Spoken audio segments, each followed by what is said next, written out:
आज की इस विशेष प्रेस कॉन्फ्रेंस में आप सबका स्वागत करता हूं।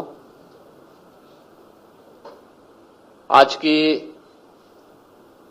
जो प्रेस वार्ता है यह जैसा कि यहाँ पे अपर मुख्य सचिव मुख्यमंत्री कार्यालय से संजय प्रसाद जी ने आपके सामने बताया है कि यूनियन बजट के बारे में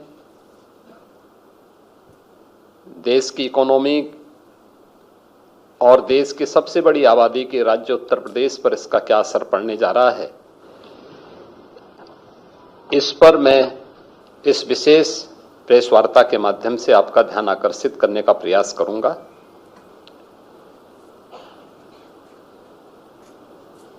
मैं सबसे पहले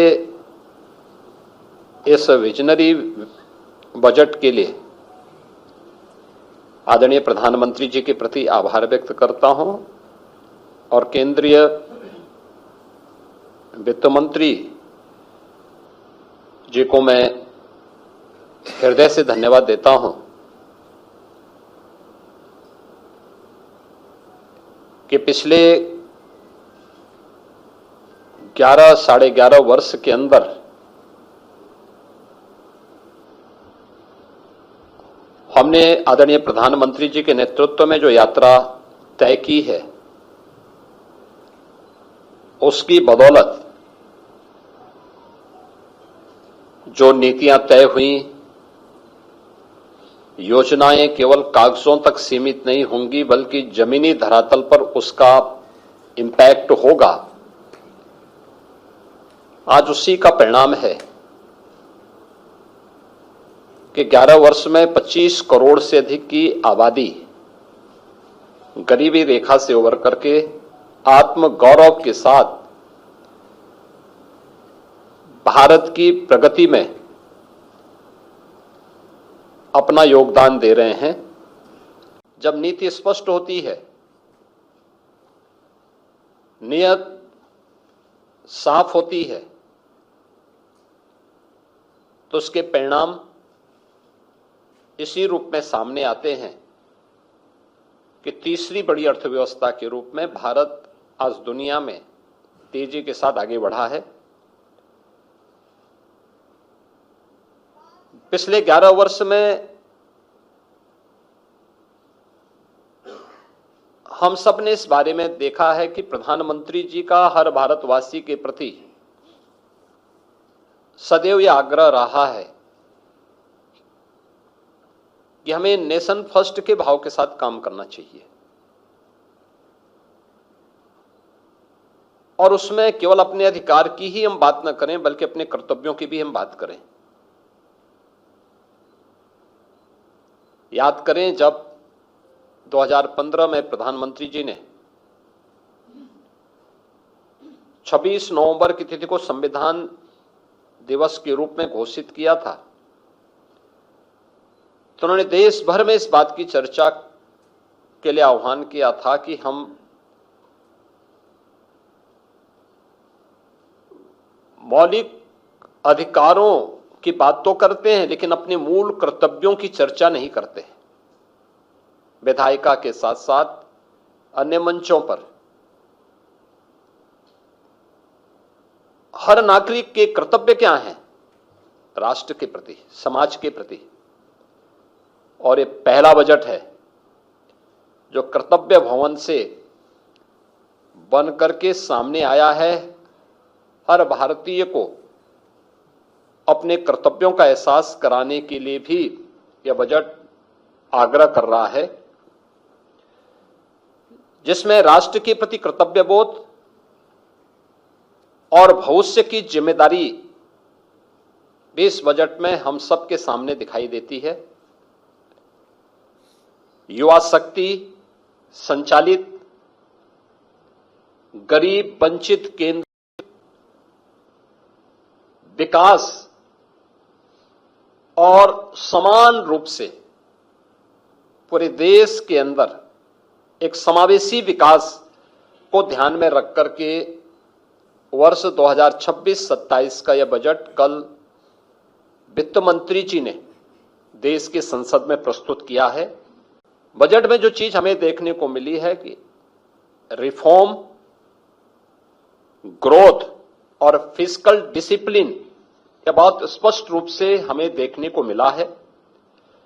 यानी तीनों एक सूत्र में पिरो करके हम आज एक मजबूत भारत के निर्माण की दिशा में आने वाली पीढ़ी को जोड़ करके आगे बढ़ सकें, इसके लिए यह बजट एक सुदृढ़ नींव के रूप में काम करेगा।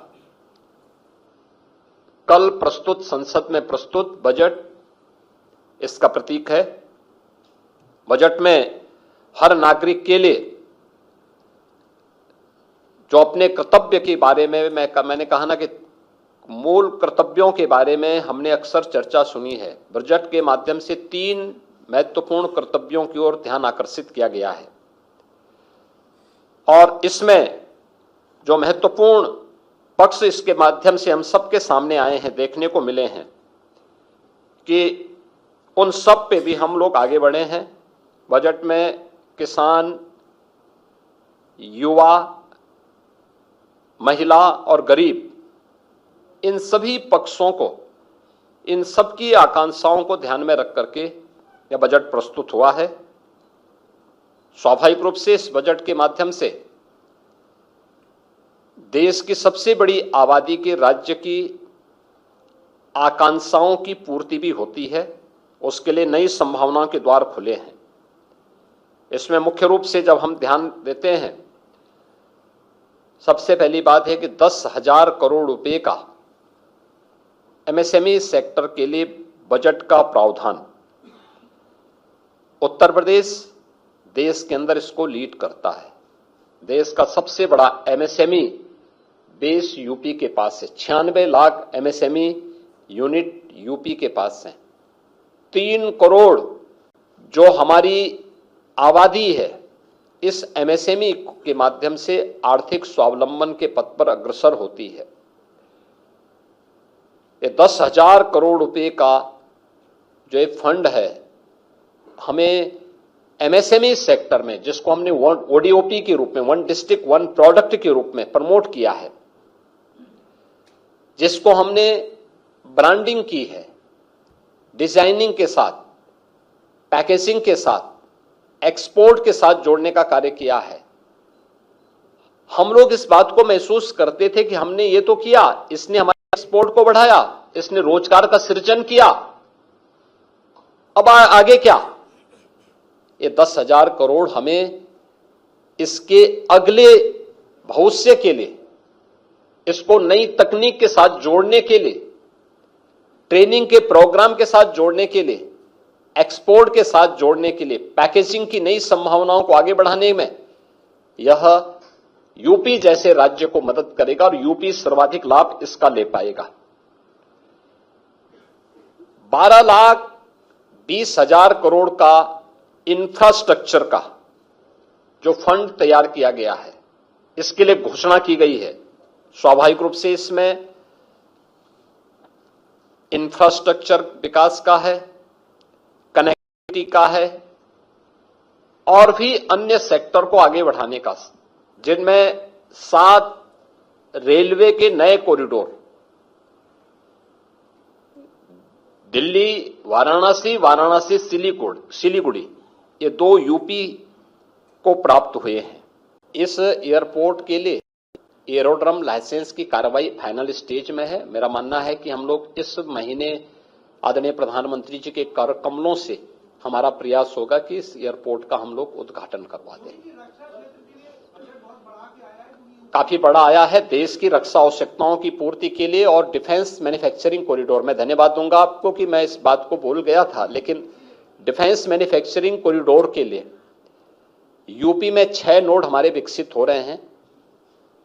अब तक यहां पे काफी बड़े पैमाने पे लगभग 12,500 करोड़ रुपए के निवेश के प्रस्ताव आए हैं, जिनमें से काफी बड़े पैमाने पर वह जमीनी धरातल पर उतर चुके हैं। 40,000 युवाओं को अभी हमारे सभी नोड्स में, अलग अलग नोड में कार्य भी प्राप्त हुआ है, जिसमें ड्रोन मैन्युफैक्चरिंग की कार्रवाई भी चल रही है, ब्रह्मोस मिसाइल लखनऊ में पहले से ही यहां पर उसके कार्य को आगे बढ़ाने में पीटीसी जैसी यूनिट यूपी में लग चुकी हैं और अडानी एमुनिशन की का कार्य भी आपके कानपुर में युद्ध स्तर पर आगे बढ़ चुका है। बीडीएल की कार्रवाई झांसी में अंतिम स्टेज पे, यानी वह अब उसकी मैन्युफैक्चरिंग की कार्रवाई आगे बढ़नी है। स्वाभाविक रूप से डिफेंस के लिए बढ़ा हुआ यह बजट यूपी जैसे डिफेंस मैन्युफैक्चरिंग के एक नए हब के रूप में यूपी उभरा है, इसका लाभ यूपी को प्राप्त होगा, यूपी के निवेशकों को प्राप्त होगा।